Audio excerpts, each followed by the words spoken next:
ಕಾನೂನಿದೆ, the religious endowment act 1863 ಅಂತ.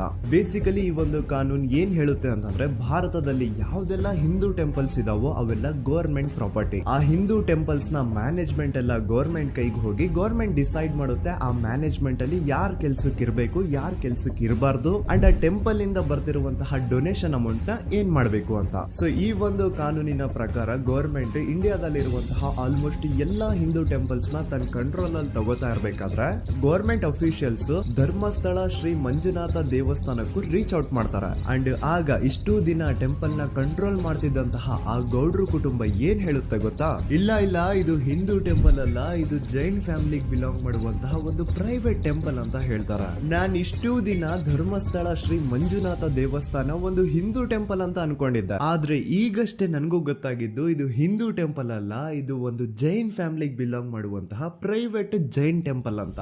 So ಹೀಗಾಗಿ government officials ಏನೂ ಮಾಡಕ್ಕಾಗದೆ ಇವತ್ತಿನವರೆಗೂ ಈ ಒಂದು ಧರ್ಮಸ್ಥಳ ಶ್ರೀ ಮಂಜುನಾಥ ದೇವಸ್ಥಾನನ ಒಂದು ಪ್ರೈವೇಟ್ ಟ್ರಸ್ಟ್ ನಡೆಸ್ಕೊಂಡು ಹೋಗ್ತಿದೆ. ಅಂಡ್ ಆ ಪ್ರೈವೇಟ್ ಟ್ರಸ್ಟ್ ನ ಓನರ್ ಯಾರು, ಅದೇ ಗೌಡ್ರು ಕುಟುಂಬ. ನೋಡಿ, ನಾನು ಈ ವಿಡಿಯೋದಲ್ಲಿ ಯಾರ್ದು ರಿಯಲ್ ನೇಮ್ಸ್ ನ ಬಳಸ್ತಿಲ್ಲ. ಪ್ರೀವಿಯಸ್ಲಿ ಬೇರೆ ಯೂಟ್ಯೂಬರ್ಸ್ ತಮ್ಮ ವಿಡಿಯೋಸ್ ಅಲ್ಲಿ ರಿಯಲ್ ನೇಮ್ಸ್ ನ ಬಳಸಿದ್ದಾರೆ ಅನ್ನೋ ಒಂದೇ ಒಂದು ಕಾರಣಕ್ಕೆ ಅವ್ರ ವಿಡಿಯೋಸ್ ನ ಡಿಲೀಟ್ ಮಾಡಿಸಿದ್ದಾರೆ. ಸೊ ಅವ್ರ ಜೊತೆ ಆಗಿದ್ದು ನನ್ ಜೊತೆ ಆಗೋದ್ ಬೇಡ, ಸತ್ಯ ಮುಚ್ಚ ಹೋಗೋದು ನನ್ಗೆ ಇಷ್ಟ ಇಲ್ಲ. ಹಾಗಾಗಿ ನಾನು ಇಲ್ಲಿ ರಿಯಲ್ ನೇಮ್ಸ್ ನ ಬಳಸ್ತಿಲ್ಲ. ಆದ್ರೆ ನಾನು ಯಾರನ್ನ ಪಾಯಿಂಟ್ ಔಟ್ ಮಾಡಿ ಹೇಳ್ತಿದ್ದೀನಿ ಅನ್ನೋದು ಮಾತ್ರ ನಿಮಗೆ ತುಂಬಾ ಕ್ಲಿಯರ್ಲಿ ಅರ್ಥ ಆಗುತ್ತೆ. Don't worry.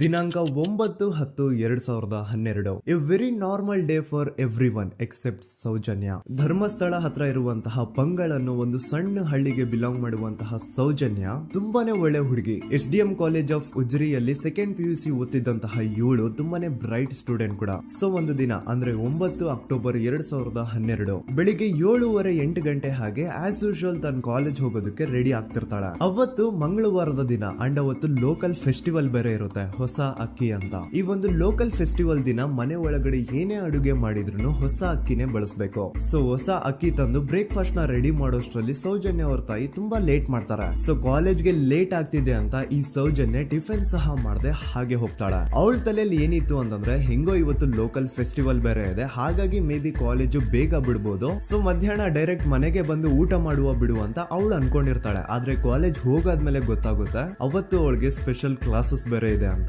ಸೌಜನ್ಯ ಬ್ರೇಕ್ಫಾಸ್ಟ್ ಕೂಡ ಮಾಡಿರಲ್ಲ ಅಂಡ್ ಲಂಚ್ ಬಾಕ್ಸ್ ಕೂಡ ತಂದಿರಲ್ಲ. ಹಾಗಾಗಿ ಲಂಚ್ ಟೈಮ್ ಅಲ್ಲಿ ಸೌಜನ್ಯನ ಒಬ್ಳು ಫ್ರೆಂಡ್ ಜಾನ್ವಿ ತಾನ್ ತಂದಿರುವಂತಹ ಲಂಚ್ ಬಾಕ್ಸ್ ಅಲ್ಲಿ ಒಂದಿಷ್ಟು ಲಂಚ್ ನ ಆಫರ್ ಮಾಡ್ತಾಳೆ. ಆದ್ರೆ ಸೌಜನ್ಯ ಪರವಾಗಿಲ್ಲ ನೀನ್ ತಿನ್ನು, ನಾನ್ ಮನೆಗೆ ಹೋಗ್ಬಿಟ್ಟು ಊಟ ಮಾಡ್ಕೊಂತೀನಿ ಅಂತ ಹೇಳ್ತಾಳೆ. ಸುಮಾರು ಮಧ್ಯಾಹ್ನದ 3:45ಕ್ಕೆ ಕಾಲೇಜ್ ಬಿಡುತ್ತೆ.